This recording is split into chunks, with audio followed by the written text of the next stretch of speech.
Hello, my name is Lauren Aslami, and this is my project entitled Urbanization and Depression, a study of depressive symptoms in urban, suburban, and rural European populations. So to start off, just talk a little bit about urbanization. So in 2018, 55% of the world's population lived in urban areas. This is about 4.2 billion people. By 2050, the UN projects that this will be 68% of the population. The most urbanized region of the world is North America, with 82% of its population in urban areas. However, the region I studied is Europe, which has 74% of its population. It's also important to note that urbanization rates are much higher in developing countries, and Africa is projected to be the most rapidly urbanizing area in the world. So this is just how I'm going to be defining these areas throughout my presentation. So densely populated areas, or also referred to as cities, have a density of greater than 500 inhabitants per kilometer squared and has a total population of at least 50,000 inhabitants. An intermediate area, or a town and suburb, has a density of at least 100 inhabitants per kilometer squared and has a total population of at least 50,000 inhabitants, or is adjacent to a densely populated area. A thinly populated area, or a rural area, is anything not belonging to or entirely closed by a densely populated area or intermediate area. So now a little bit about depression, which is the other thing I'll be focusing on. So depression is a medically diagnosed mood disorder that causes persistent feelings of sadness or loss of interest and can interfere with daily functioning. According to the World Health Organization, it is a leading cause of disability worldwide, affecting more than 264 million people globally. In the US, 7.1% of adults had it in 2017, and 1 in 6 adults will get it at some point in their life. These rates are also rising, especially in adolescence, so depression is a very overwhelming issue in society around the world. So looking at the connection between these two, urbanization and depression, there are many people who think that these things are directly correlated, and there are conflicting scientific studies that concern the relationship between the two. For example, in urban India, there was a study that showed increasing rates of substance abuse in youth, self-harm in adolescents and women, adverse effects on mental health from violence and abuse against women, and psychological distress in the elderly that was correlated with urbanization. In another study in Taiwan, there was an urbanization-dependent increase in comorbid depression among diabetic patients. However, a contrasting study showed that in China, there was a protective effect of neighborhood reciprocity or trust between the neighbors in a social group, and social group membership, which increased urbanization. However, this could be undermined by it could undermine the protective effect of social capital, which is basically the social connections you make within your community. So in this case, urbanization actually improved mental health. And in another study in the Netherlands, it was found that socioeconomic, physical, and social characteristics of a neighborhood, so for example, the average income or the noise levels in the neighborhood, were associated with the presence and severity of depression and anxiety, rather than the actual population density, which was usually used to define urbanization. So my objective for this study was to determine if there actually is a correlation between urbanization, which would be directly population density, and depressive symptoms in a European population. So for this, I used the European Health Interview Survey's data, specifically Wave 2 of it, which happened in 2014. This survey surveyed the population that was greater than or equal to 15 years old, lived in private households, so that does not include anyone living in any institutions or boarding schools or prisons or in hospitals. This was conducted in the EU, Iceland, Norway, and Turkey, and the minimum sample size that was proven to be effective was 210,000 people, so each country would be responsible for their own portion of this. So this survey consisted of 4 modules: health status, which includes current depressive symptoms, health detriments, healthcare, and background variables, which includes urbanization. The way that they conducted these surveys was by face-to-face interviews, telephone interviews, and paper and electronic self-administered questionnaires, depending on the country.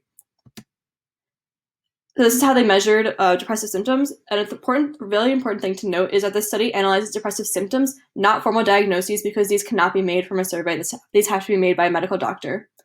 So for major depressive symptoms, we use the first 2 criteria, the presence of, which is little interest and pleasure doing things, or feeling down, depressed, and hopeless, and as well as at least 5 items more than half the days of the list I'm about to show you on the next slide. Depressive symptoms is more of an overall category which shows any of the major depressive symptoms or other depressive symptoms recorded. And other depressive symptoms would include those two criteria that I included before, either one of them, and have 2 to 4 items on the list of at least more than half the days. So the question that was listed on the questionnaire was, over the last 2 weeks, how often have you been bothered by any of the following problems? And you have to show by how often this would occur for you. So a positive result would be more than half the days or nearly every day. So as you can see here on the side, these criteria are very similar to the American DSM-5, which is used by psychiatrists for diagnostic criteria, and include many of the symptoms of depression. So for my statistical analysis, I used PRISM-8 and use this to conduct one-way ANOVA and Tukey's multiple comparisons to compare each of these region types to each other for each set of depressive symptom categories, so major depressive, depressive, and other depressive. And here are my results. So as you can see here, I have my percentages of major depressive symptoms of the population who experience them. And then on the right, you can see this charted out for everyone. I will also have my statistical analysis later on, but as you can see here, just a general, just taking like a quick look at it, you can see that there's very little variation between each of the different types of location, with a little more variation between the age groups, but that is to be expected.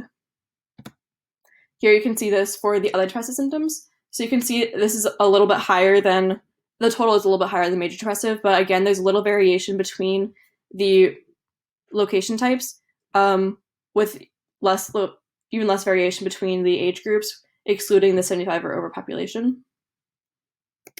And then here we have any depressive symptoms. So you can see again that very little amount of variation. So here I have my statistical analysis with my adjusted p-values in the charts, as you can see. But there is really no statistical significance between any of the location types for any of the types of symptoms. So between major depressive, depressive, and depressive symptoms, none of the locations showed any statistical significance between them for depression rates. So there are a couple things that could have limited the study, including measurement limitations for the survey. So it's not survey individuals who are in mental health care facilities, nursing homes, hospitals, boarding schools, or any other institutions. It also could not survey people who had long-term cognitive impairments, severe debilitations, or any other condition that could prevent interaction between interviewer and interviewee. Additionally, if you were away from your residence for education or work for the entirety of the fieldwork in your area, you would not be counted in this because you would not be present for the surveys. There's also the possibility of cultural differences playing a role. So many of the studies that I cited before were conducted in Asia, especially the one about China having protective factors for neighborhood reciprocity. The cultural difference between that is that in Chinese culture, as noted in that study, it is very much emphasized having social connections between people around you, and more of a collective community is much more emphasized than in European culture. So that could have a possible gap between the two studies. There's, like I said, no statistical significant difference between any location type for this study. So my conclusion is that there is no correlation between population density and depressive symptoms, which implies that urbanization and the busyness of municipalities are actually not factors in depression, contrary to popular belief. In my future work, I would like to investigate social capital as a potential protective factor, work life as a potential risk factor, and the role of culture in being either potential risk or protective factor. As we can see, it could play a large difference. And all of these things are also correlated to what people may perceive as urbanization, but is not true urbanization, as is not actually the population density. So here are a couple of my references, some most important ones. Thank you so much for listening, and I hope everyone has a great day.